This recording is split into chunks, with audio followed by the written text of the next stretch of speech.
Well, good evening and welcome to Tucker Carlson Tonight. By the end of this week, Donald Trump will have been president of the United States for a total of 6 months. If it seems like 10 years, that's because from a news perspective, there's been about a decade's worth of drama packed into a bewilderingly short period of time. Donald Trump has dominated virtually every story in America since the day he was inaugurated. Almost all of them have been hostile. Now, given that, it is amazing, it's remarkable how many of the people who voted for Donald Trump in November tell pollsters they still support him. How's that possible? Well, as Henny Youngman replied when asked about his wife, compared to what? Trump may be badly flawed, you could make that case, but the people who hate him have gone crazy, sometimes hilariously so. Here's the latest attack. Not only is the president an immoral Russian stooge, is the president fit? And I want to read part of it. In the modern history of American presidents, no occupant of the Oval Office has evinced less interest in his own health. He does not smoke or drink, but his fast food, red meat, heavy diet, his aversion to exercise, and a tendency to gorge on television for hours at a time put him at odds with his predecessors. I mean, is this ultimately in keeping with a personality that is about a lack of discipline, Ben? He not only takes golf carts in places on golf courses where they're not supposed to be, right? But he takes golf carts to places where, like, other world leaders are walking. So the same media figures who told you it was sexist to ask about Hillary Clinton's health after she passed out in public, remember that? The same reporters who ignored Obama's Marlboro habit for years are now fretting that Trump doesn't spend enough time on the Stairmaster. Sitting in a golf cart is now a sin. But you know what's even worse than sitting in a golf cart? Sitting next to Vladimir Putin at dinner. Today, the press expressed shock that during an event at the G20 in Germany, the president voluntarily spoke to his Russian counterpart. Watch this. I don't think there's anything normal about the president having an hour-long meeting with Vladimir Putin outside the presence of any American witness. It is suspicious when the president appears to be coddling Vladimir Putin as he did as a candidate and now as president. This is Vladimir Putin. This is a dangerous game he's playing. He's not telling us about it. Eating with equals coddling. Dangerous indeed. And not just for the country, but for the White House staff who could literally die because of it. Now, Louise Mensch, who's a former member of parliament in Great Britain, is now a major source of Russian news for American progressives, announced with great confidence this very morning that members of the Trump administration will be executed for their Kremlin ties. According to Mensch, and we're quoting now, my sources say the death penalty for espionage is being considered for Steve Bannon. I am pro-life and take no pleasure in reporting this. But it's not just Bannon who's in peril. According to Mensch, the president himself could be headed to the death chamber. Quote, the evidence against Donald Trump is SIGINT. It is recordings, audio, and visual. It is overwhelming. He may indeed face the death penalty. Now, keep in mind that just this spring, Louise Mensch wrote about Russia for the New York Times, the paper of record. What was just a year ago considered fringe and embarrassing is now regarded as totally mainstream among liberals. Can this get crazier? That's the question. Joining us now, a man who has made a life study of crazy, author and columnist Mark Steyn. So first to the president's fitness level. Is this, I mean, given everything that's going on, is this a legitimate critique, do you think, of the Trump presidency that he has no visible abs and too high a percentage of body fat? Well, I think it represents his cultural offensive to his opponents. You'll recall on the Iowa, I think it was, Barack Obama said to his audience, have you seen what the price of arugula is today? As you know, Barack Obama really was happen? The first. That's so good. That did really happen. He was, in that sense, the first Arugulan American to be elected president, and he had he advised his people around him, if they wanted to have the burger, that they should take the salad. Now, I regard this idea of presidents ostentatiously jogging and working out as rather preposterous. I never saw Winston Churchill jogging, and it didn't seem to affect his performance. And if you recall, when Barack Obama was in Warsaw, he was surreptitiously filmed in a gym supposedly bench pressing, and in fact he was lifting a dainty little pound and a half weights in a rather and groaning as he was doing it, lifting these. Oh, a pound! I've got the pound and a quarter weight. I'll try and see if I can. Oh, I do the. Oh, I can't do it with the pound and a half weights. I would much rather Trump, who is a man at ease with himself, and demonstrated on the stump that he had incredible energy. I mean, we all know Hillary Clinton lost because in the last 2 months of the campaign, she hardly campaigned. Trump had tremendous energy, was flying all over the place. He was doing these campaign stops. This is a cultural issue. They want to force Trump into eating arugula and jogging because he represents in that sense, the other side of the cultural divide. I think that's exactly right. He likes fast food and Three Musketeers bars, and that's deeply offensive to them. Now, Louise Mensch, I almost don't want to single out any one person because there are so many conspiracy nuts on the left right now. But Louise Mensch was a member of Parliament and a published New York Times author, and kind of a serious person, I thought. And then somewhere along the line in the past year, she's taken to sending out statements like the one she did this morning that the death penalty is about to be applied to Steve Bannon. I guess 2 questions. What happened? And second, how can she be taken seriously by mainstream figures in the press still, given that she writes stuff like that? Well, because I don't think there's any level of derangement that is too far to go. Everybody throws around the word treason with relation to Trump and the Russians. And the penalty for treason is death. And if you think about it, the left isn't invested with that Taliban guy who was arrested shortly after captured in Afghanistan, shortly after 9/11. They weren't interested. He was actually fighting with America's enemies in Afghanistan. But nobody wanted to hang that guy because treason of that kind isn't serious to the left. Whereas if you have tiramisu with Putin at a G20 banquet, you should fry for that. That's the position of the left now. And if you think about it, once you follow that path, that somehow meeting with any Russian, as you were talking about the other night, Tucker, if it's a crime to meet with any Russian, if it's treason to meet with any Russian, if the penalty for treason is death, then Louise Mensch is right and Trump is heading for the chair. That's the logic of where the left is on this. But, I mean, I think you're younger than I am, but I think you're still old enough to remember when Russia, then called the Soviet Union, swallowed up half of Europe, was under a cloud of darkness and oppression. And I seem to recall for 70 years the left taking their side, making excuses for them, attacking people who attacked them. How did this happen? How did Russia become the enemy among people who always defended Russia?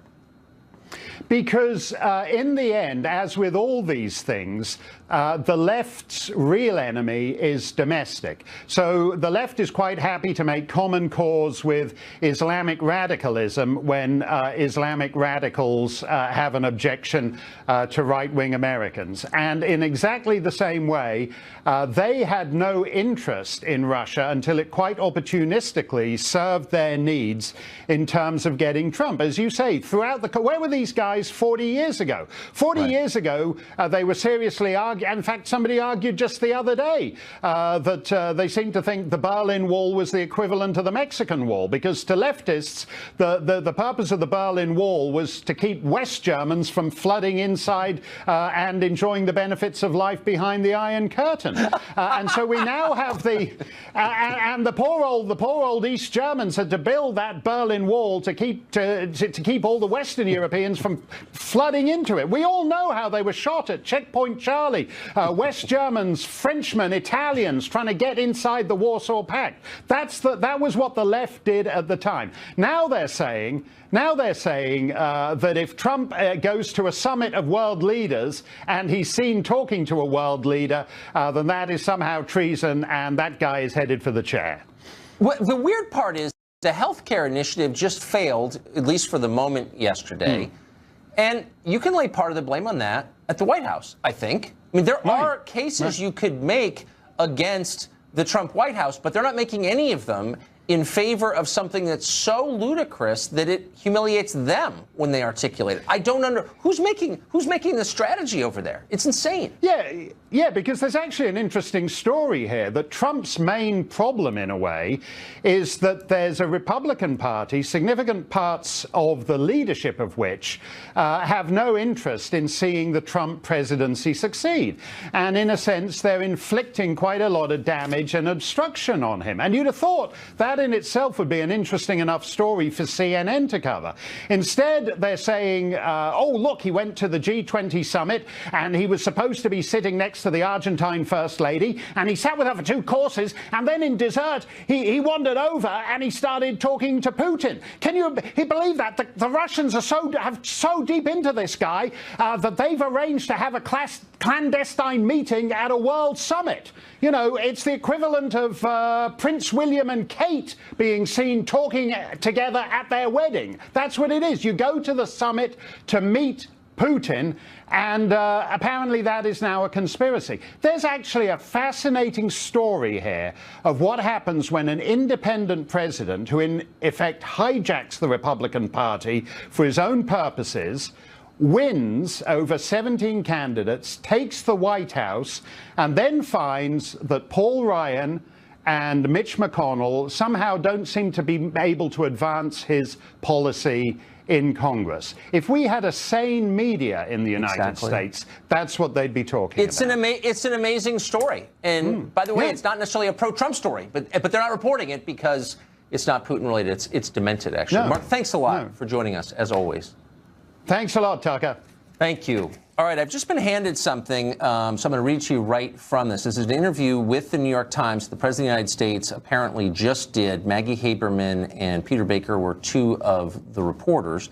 And in it, he was asked about the recusal of the Attorney General, Jeff Sessions, formerly a senator from Alabama, and not insignificantly, one of the first members of the Senate to endorse Donald Trump in his bid for the Republican nomination. Took a huge amount of grief for doing that in his state and in the Senate, but he did it anyway. President Trump was asked about his attorney general, and here's part of what he said, and I'm quoting now.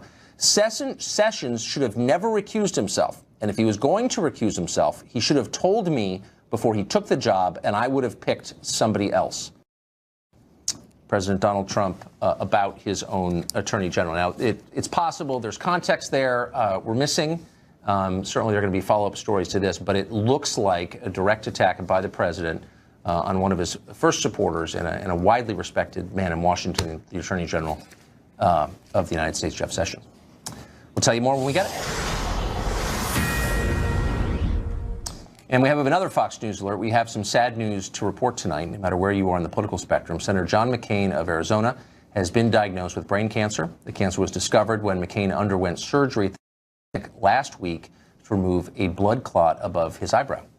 In a statement, the Mayo Clinic said McCain's underlying health is excellent, and they were reviewing treatment options, which would include both chemotherapy and radiation. John McCain, senator from Arizona, diagnosed with brain cancer tonight. We're sorry about that.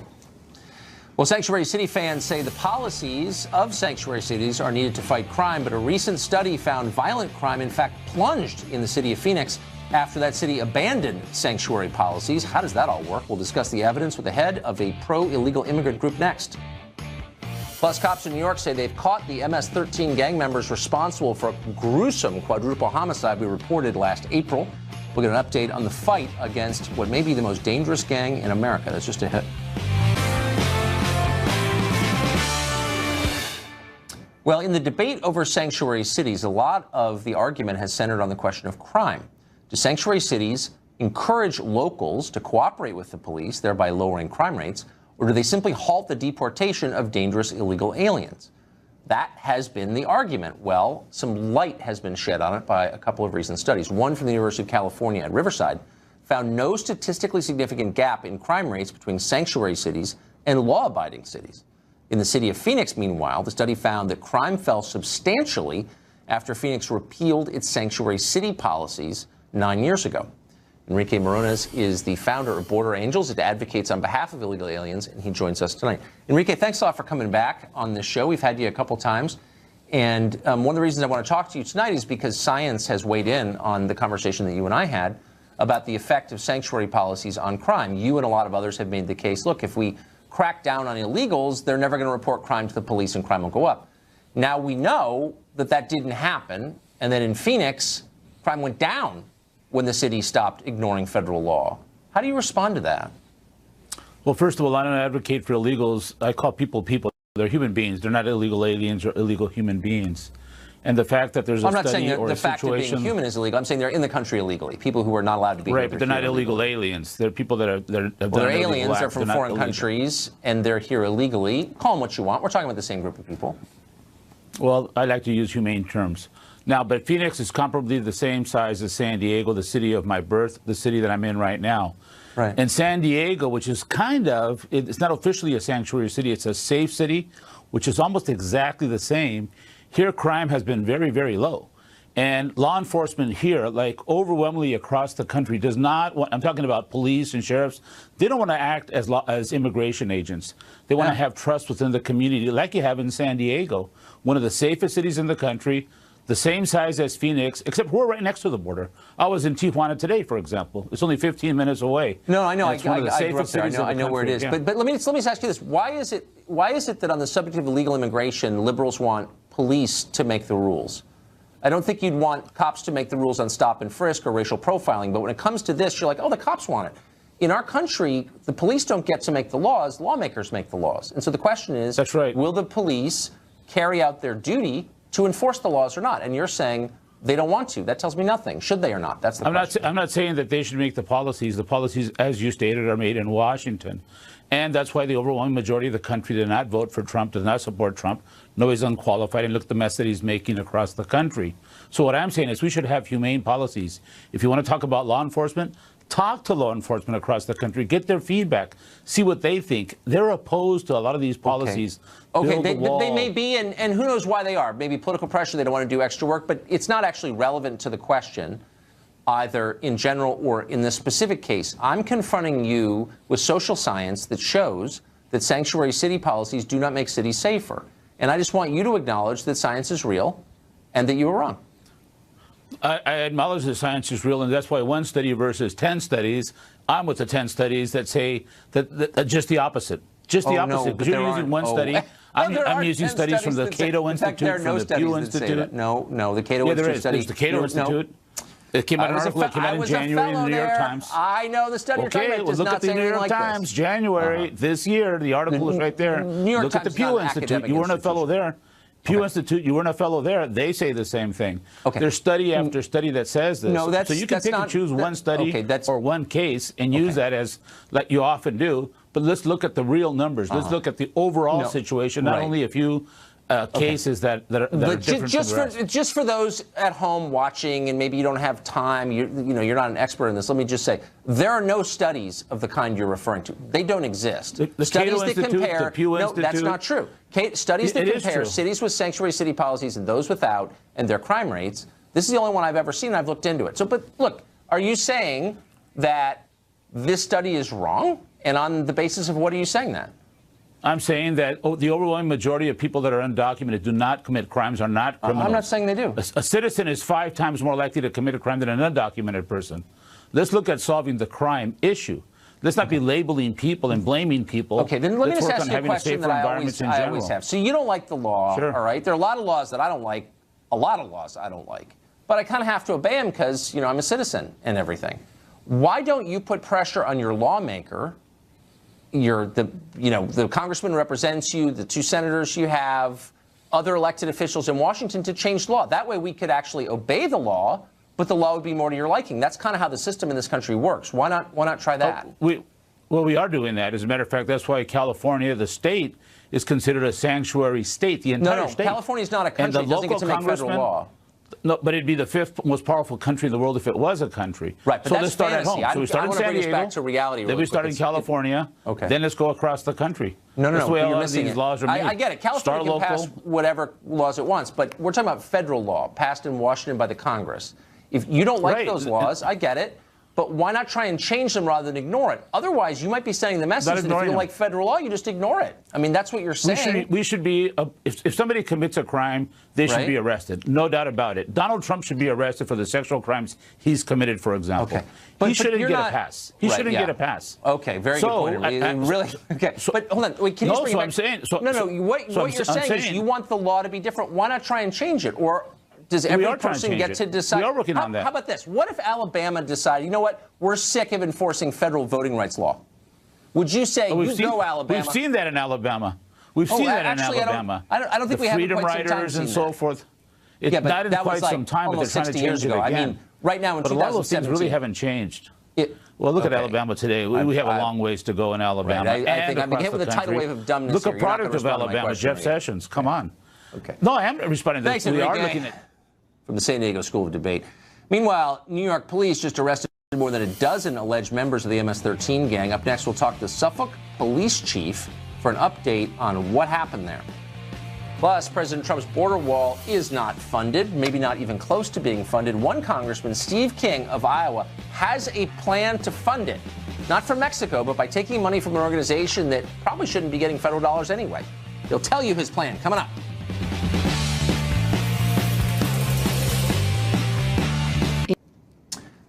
The war against the MS-13 gang continues in the state of New York. Today, federal prosecutors and local police announced the arrest of more than a dozen alleged MS-13 members. They say the group is responsible for a whole list of crimes, including the brutal murder of 4 teenagers last April who apparently had disrespected the gang. Overall, more than 170 alleged gang members have been arrested in Suffolk County, New York, since Attorney General Jeff Sessions visited there back in April. Timothy Sini is police commissioner for Suffolk County. He announced today's arrests, and he joins us tonight. Thanks a lot for coming on. My pleasure. For us. So tell us the scope of these arrests, what they mean, who these guys are. This is a huge blow against MS-13. Essentially, the new indictment charges 3 criminal incidents. It's the quadruple homicide that occurred in Central Islip, which is one of the most brutal murders that we've had in Suffolk County. It also charges a murder in Central Islip in a bodega where an MS-13 gang member brutally shot another individual in the head. Right there in the bodega, and it also charges 2 individuals with an attempted murder, also a shooting. This is a great case. We were able to arrest over a dozen MS-13 gang members. We're going to keep the pressure on. So, and I asked this because the gang was formed outside this country in Central America, and a lot of its members appear to go back and forth. What's the immigration status, do you know, of these guys arrested? Of the 8 individuals indicted in the unsealed indictment, those are illegal immigrants. All 8 of them? 8 of the individuals indicted in the indictment that charges the murders are lack status. This is a gang that recruits illegal immigrants. They prey on their own communities, which makes them particularly depraved.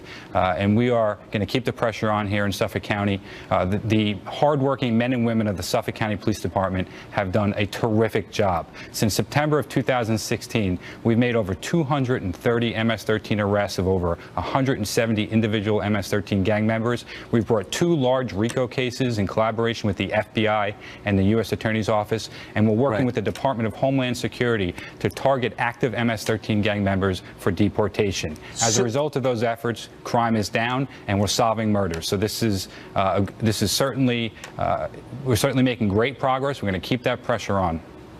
There's a huge debate nationally. We just had it in the last segment over federal role in law enforcement, especially when it intersects with immigration. Have the feds been helpful to you? We have an outstanding relationship with our federal partners.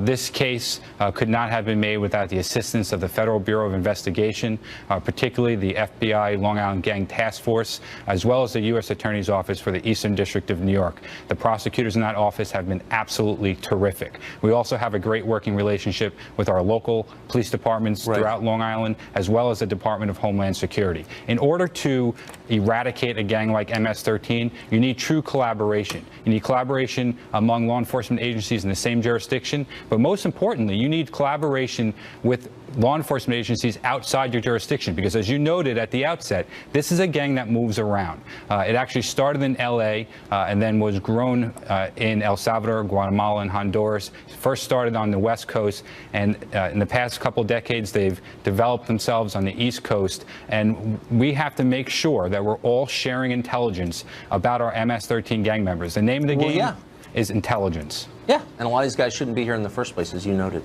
Thanks a lot for joining us, Commissioner. Appreciate it. My pleasure. Thank you.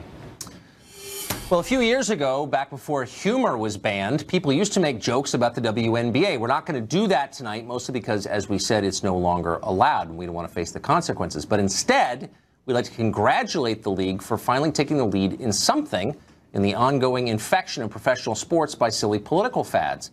On Tuesday night, the Seattle Storm engaged in a special promotion in solidarity with Planned Parenthood, the country's largest abortion chain. Every fan in attendance received pink signs and bandanas to pink out the arena.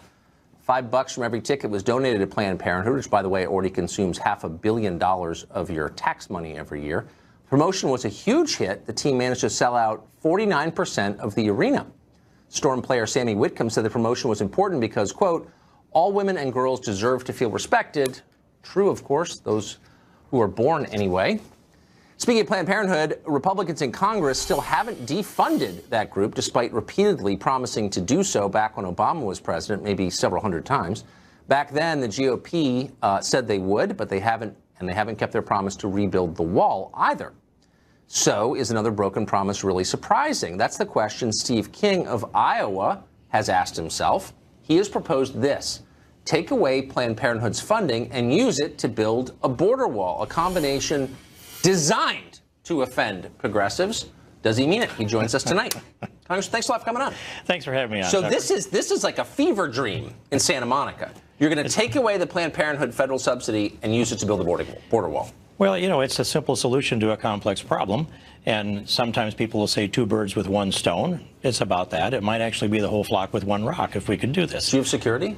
I don't want to answer that question for fear someone will figure out how to crack my security. So I feel pretty safe around this town. So what kind of response has this idea received?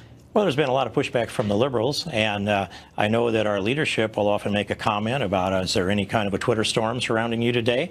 But I think it's important for us to... Wait, so Republican leadership's not embracing this idea? They didn't embrace it right away, but, you know, they're a little slow to come to these new ideas. Kind of weird, though, since I remember, at least a year ago, the leadership was saying, we want to build a wall and we want to defund Planned Parenthood. Mm-hmm. You've provided a way to do both those things simultaneously, and yet they're not congratulating you or buying you a beer? Yeah, well, you would think that they would say, boy, why didn't I think of that? Let's do that right away. And, you know, another thing on this is that the Planned Parenthood proposal, if we can even get this done, is only for a single year instead of in perpetuity, which is what I prefer. But it's worth $500 million. So the Planned Parenthood's government funds run about $554 million a year. And if we would just take that first $500 million out of there, apply it to the wall, and by the way, the wall is way overpriced. We can build that for $10 billion or less, and I've spent 42 years in the construction business. I'm not interested in building it myself, but we could do that. So there's a start on it. And when you look at the rest of this, another thing that caught their attention was the SNAP program, or the food stamp program, as we've long known it. And when you look at the numbers of that, it's just astonishing. When I came to Congress in 2003, there were 19 million people on food stamps. And that number elevated all the way up to 47 million. It's dialed back down to around 46 million now. And 40% of them are obese.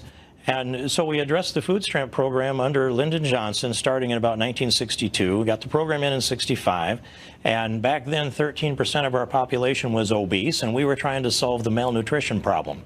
Well, we've absolutely solved the malnutrition problem, and now we have an obesity problem contributed to by the SNAP program. There's some perverse and unintended consequences. So, to the wall, if there's one thing the president ran on, I watched it, it was building the wall. We're going to build the wall, a big, beautiful wall. This campaign was not run on, I don't know, cutting Medicaid. It just wasn't. So why, you're a truth teller, tell us why it hasn't happened. The wall itself. Yeah, why hasn't the Congress moved, separate from everything else, to fund and build the wall that their leader, the president, promised repeatedly during the campaign?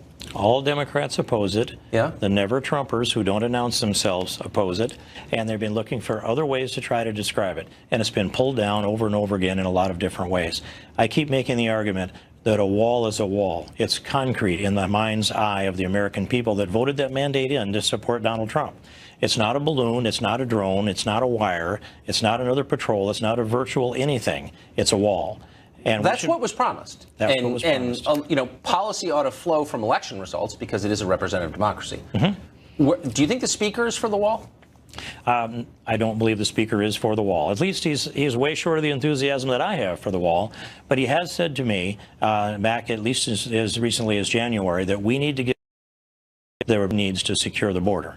And when I hear that, that tells me build the wall and put the appurtenances on it that are necessary to make it effective.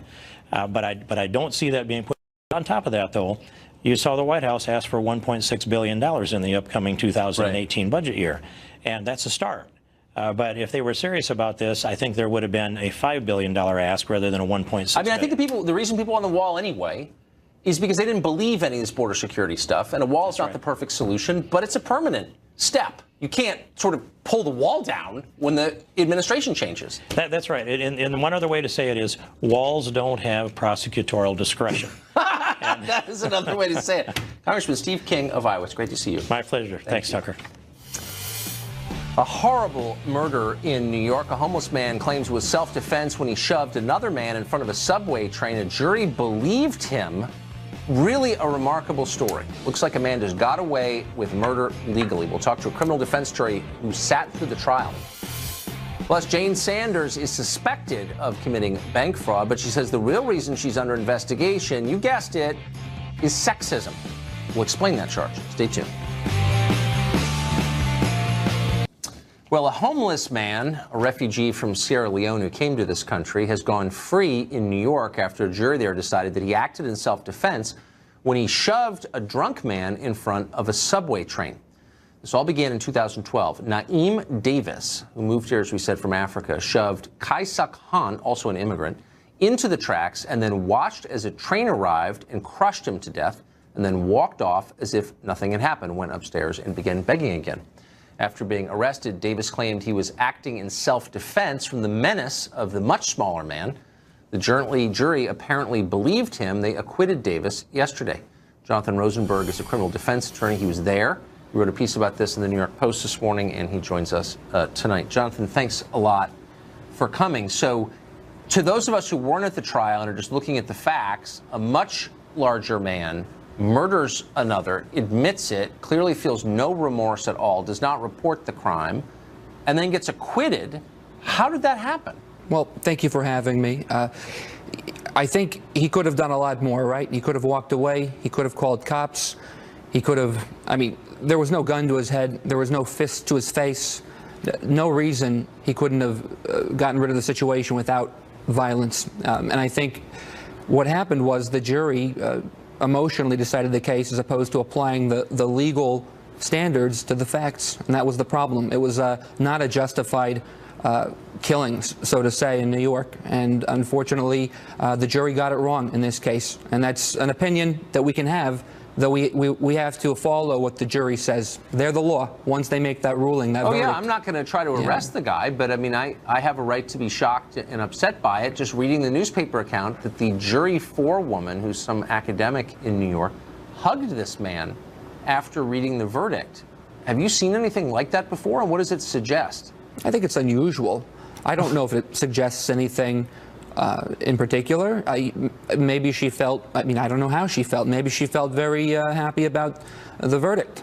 She has a right to hug the guy. Afterwards, her service is over.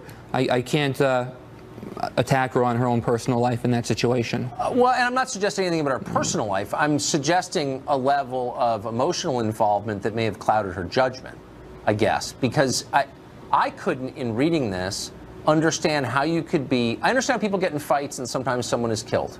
That happens a lot, and neither one involved is a bad person. But to watch a man get crushed to death by a train, do nothing to help him, and then just walk off as if it's no big deal, seems to me evidence of, I don't know, bad character for a start. Yeah, I think it was a depraved murder. I think at the very least it was negligent homicide. And I think in defense law, it's very important that defense attorneys, for their own credibility, when they're not on the job, say this is a case of guilt, right? Because the more we understand guilt, the more we understand how to defend people who are innocent.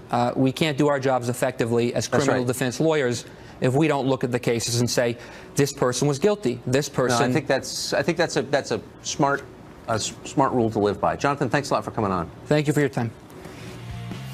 Well, a woman in Saudi